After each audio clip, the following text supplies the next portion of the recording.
Lorcan, thank you so much, and thank you to ADF. It's a great honor to be co-hosting this event as Trinity Forum London with ADF. We are organizations that share so much in common.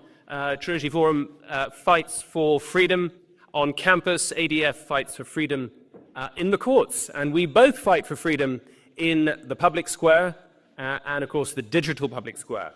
And as Lorcan mentioned, when we settled on this topic, we knew it was urgent, we knew it was timely.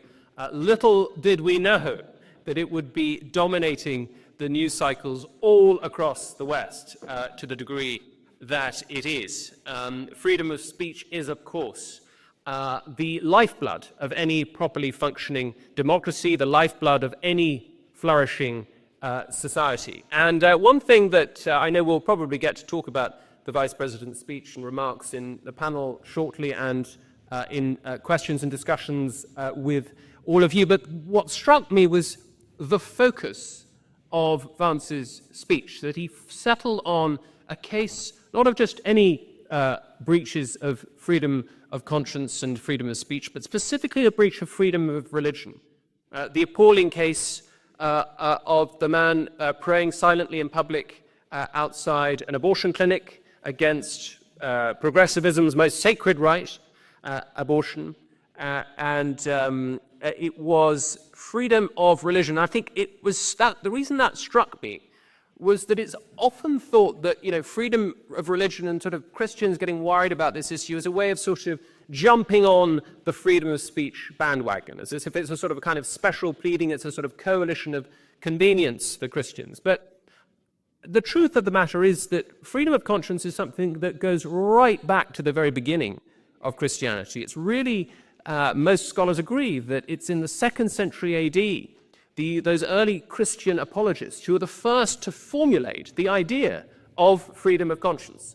Thinking of Justin Martyr, for example, or Athenagoras, or Minucius Felix. They had wonderful names. Tertullian, right in the end of the 190s AD, is the first person we know of to use the words libertas and religio together. Libertas religionis, freedom of religion. And what was so striking about the early Christian formulation of this idea was first that they were the first to recognize that freedom of conscience is something that's interior. It's not just exterior behavior, but it's a matter of the heart, of the conscience, of the mind. And as Justin argued, coerced belief is no belief at all. And indeed, he persuaded the emperors of the 2nd century, by and large, that this was the case.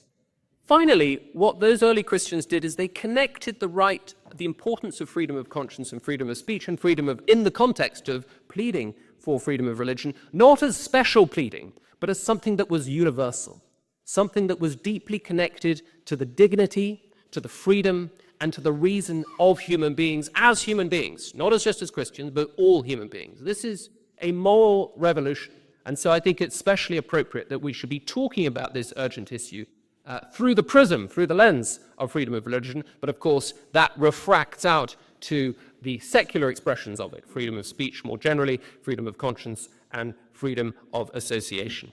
So it is a great pleasure to be here.